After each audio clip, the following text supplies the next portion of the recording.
Hi friends, नमस्कार। Are foods Odia रे आपण मानक अनेक अनेक स्वागत।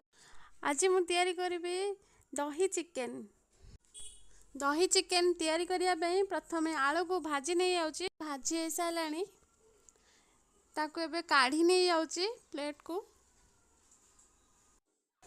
तापरे कढ़ाई रे सोरिष तेल मु दे दोची। सोरिष तेल देकी टिके चीनी देकी जीरा टिके पके दोची। जीरा फुटी गले तेजपत्र गोटा गरम मसला पकई देवची। तापरे पियाज पकई दोची। काटिकी रखिली पियाज पकई दोची। भाजी दोची पियाज को। आउ किछि कटा पियाज रखिली ताको ग्राइंडिंग कर देकी ता देरे पकई दोची। ताको एबे कसी देबी ता सहित। पियाज पकईले ग्रेवीटा टिके बहलिया हुए से मुझे बाटिकी किसी पियाज पकाउची। अदा रसुण पेस्ट पकाउची। अदा रसुण पेस्ट पकईकी ताको कसी नहीं आउची। तापरे गोटे टमाटो काटिकी रखिली पकई दोची। 5 मिनिट पई कसी नहीं जिबा। मसलार जे पर्यंत कंचा स्मेल न जाइए से पर्यंत कसिबा। मो रेसिपी जदि आपन को भल लगी थाए लाइक सब्सक्राइब शेयर करिवे। कमेंट रे जणेबे आपन को मो रेसिपी केमिति लागुची। मसला को भल से कसी नहीं आउची।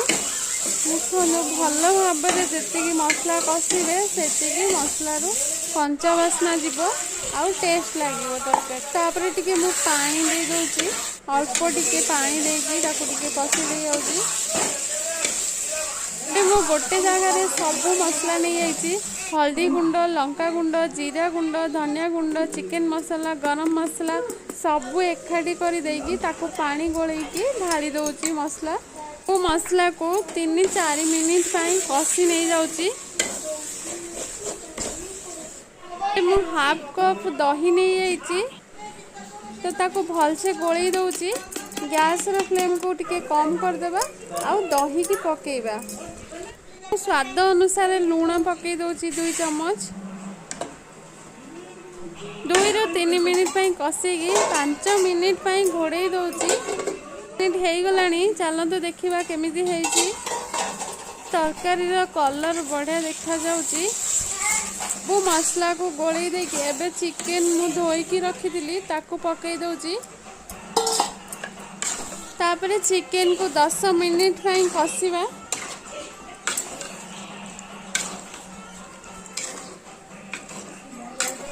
चिकेन में मु गोटे गोटा रसुण पकई देची। मैं आलू को भी पकई देउची। ताको भल भाव टे कषिकी घोड़े देवी 10 मिनिट पई। 10 मिनिट पर देखिबा केमिति हेजी चिकेन। चिकेन रे पानी आउ नाही।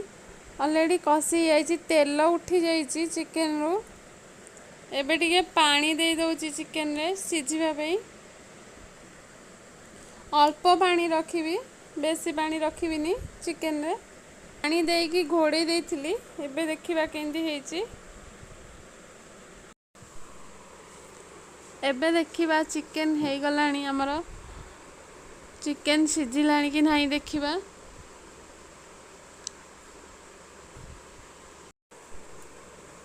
चिकेन सिझी जाइए। देखो तो केंदी सिझी जाइए। आलू सिझिलानी कि नहीं देखिबा। आलू भी परफेक्ट सिझी जाइए।